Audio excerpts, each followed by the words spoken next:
नमस्कार। इस सेशन में आपका स्वागत है। आज हम भारत के उन सभी ज़रूरी प्रोटेक्टेड एरियाज़ को कवर करेंगे जो कॉम्पिटिटिव एग्जाम्स के लिए बहुत ज़्यादा महत्वपूर्ण हैं।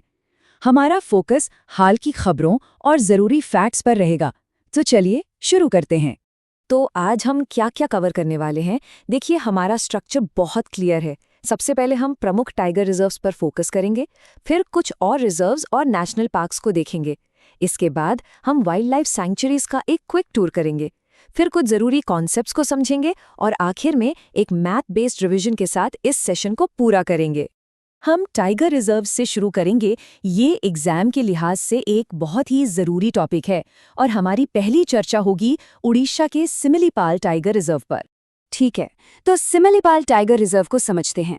सबसे पहले इसकी लोकेशन देखिए। ये ओडिशा के मयूरभंज जिले में ईस्टर्न घाट के उत्तरी हिस्से में है। इसकी सबसे खास बात है मेलेनिस्टिक ब्लैक टाइगर्स। अब ये मेलेनिस्टिक क्या होता है? इसका मतलब है कि एक जेनेटिक कंडीशन की वजह से इनमें मेलेनिन पिगमेंट बहुत ज़्यादा होता है, जिससे इनका रंग गहरा काला दिखता है। और ये जानना बहुत ज़रूरी है कि ये दुनिया में सिर्फ यहीं पाए जाते हैं। हाल ही में ये इसलिए न्यूज़ में था क्योंकि यहाँ शिकार रोकने के लिए ट्रेल गार्ड AI कैमरा लगाए गए हैं, जो एक एंटी पोचिंग अलर्ट सिस्टम है। अब इस प्रक्रिया को बहुत ध्यान से समझिए, यहीं से सवाल बनते हैं। किसी भी एरिया को टाइगर रिजर्व कैसे डिक्लेयर किया जाता है? इसके 4 स्टेप्स होते हैं। पहला, राज्य सरकार एक प्रस्ताव भेजती है। दूसरा, NTCA यानी नेशनल टाइगर कंजर्वेशन अथॉरिटी एक एक्सपर्ट कमिटी के साथ मिलकर उसका मूल्यांकन करती है। तीसरा, NTCA wild life protection act 1972 के तहत इसे मंजूरी देती है। और आखिरी चौथा स्टेप है राज्य सरकार द्वारा इसकी ऑफिशियल नोटिफिकेशन जारी करना। ये प्रक्रिया बहुत महत्वपूर्ण है। चलिए अब दक्षिण की ओर चलते हैं और केरल के परमविकुलम टाइगर रिजर्व को देखते हैं। ये वेस्टर्न घाट की सुंगम हिल्स में है। यहाँ का प्रमुख जीव है ग्रेट इंडियन हॉर्नबिल, जो इसका फ्लैगशिप स्पीशीज है।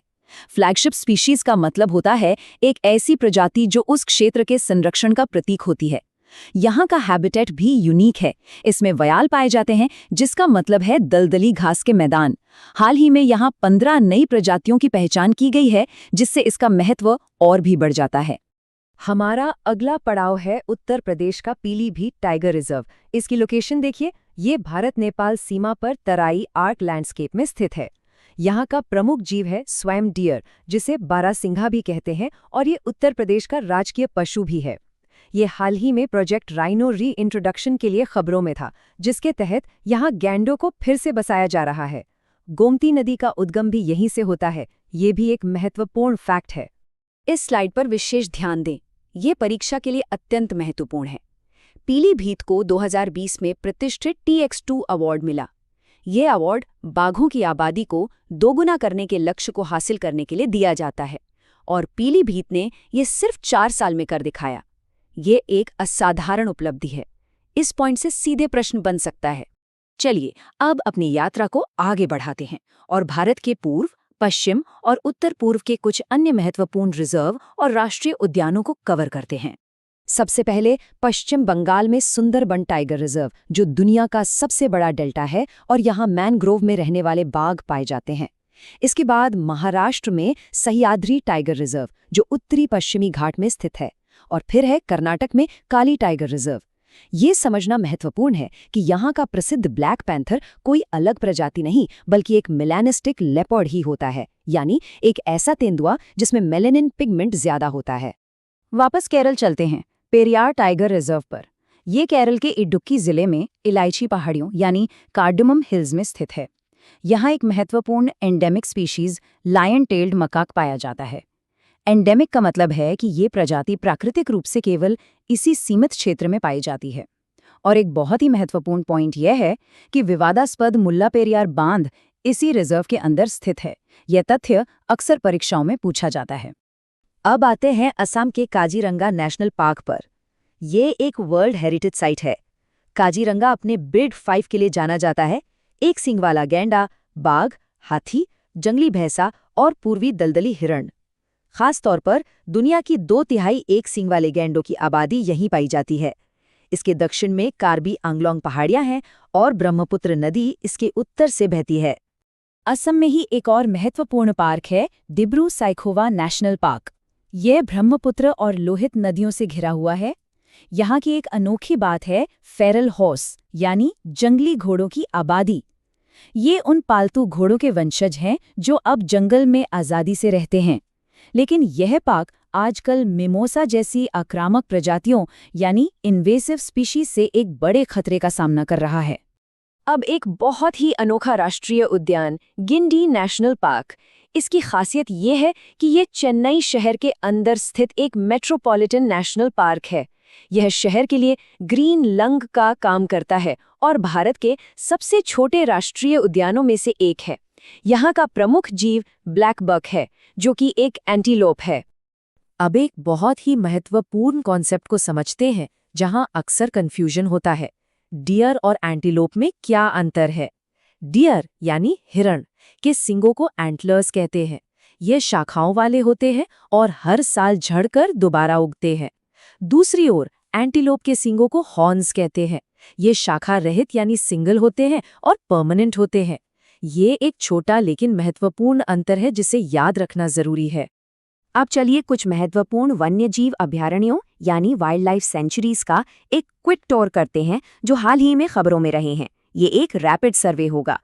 चलिए जल्दी से कुछ प्रमुख सेंचुरीज को देखते हैं। पहले मध्य प्रदेश में गांधी सागर, जो कूनो के बाद चीता रीइंट्रोडक्शन का दूसरा घर बना है। अगला हिमाचल प्रदेश में पोंग डैम लेक, जहां हाल ही में पक्षियों की एक बड़ी संख्या दर्ज की गई। फिर आंध्र प्रदेश में श्रीलंका मलेश्वर, जो गंभीर रूप से लुप्तप्राय जॉर्डन कोर्सर पक्षी का एकमात्र घर है। और अंत में महाराष्ट्र में सागरेश्वर, जो भारत की पहली मानव निर्मित सेंचुरी है। अब मैप पर कुछ स्थानों को पहचानते हैं। उत्तर प्रदेश में पटना पक्षी अभयारण्य, नाम से कंफ्यूज मत होइएगा, ये बिहार में नहीं, यूपी के एटा जिले में है। बिहार में गोगाबील, जो एक कम्युनिटी रिजर्व है, और सिक्किम में खेचियोपालरी लेक, जिसे इच्छा पूरी करने वाली झील भी माना जाता है। चलिए पश्चिम और दक्षिण भारत की ओर देखते हैं। गुजरात के कच्छ में छारी ढांड, जो एक सीजनल वेटलैंड है। राजस्थान के उदयपुर में मेनार, जिसे पक्षी गांव के रूप में मान्यता दी गई है। और छत्तीसगढ़ में कोपरा, जो राज्य का पहला रामसर स्थल है। याद रखना होगा, रामसर स्थल अंतर्राष्ट्रीय महत्व की आर्द्र भूमियों यानी वेटलैंड्स को दिया गया एक दर्जा है। फाइनल रिवीजन से पहले आइए एक बार फिर से एक सबसे महत्वपूर्ण प्रक्रिया को दोहरा लें, ताकि वो अच्छी तरह से याद हो जाए। ये इडुक्की वाइल्ड लाइफ सेंचुरी है, जो केरल की अनोखी शोला वेजिटेशन के लिए जानी जाती है, जिसमें जंगल और घास के मैदानों का मिश्रण होता है। अब इसी के साथ आइए उस 4 चरणीय प्रक्रिया को एक बार फिर से दोहराते हैं, जिससे एक टाइगर रिजर्व घोषित किया जाता है। पहला, राज्य सरकार का प्रस्ताव। दूसरा, एनटीसीए का मूल्यांकन। तीसरा, एनटीसीए की मंजूरी। और चौथा, राज्य सरकार की अधिसूचना।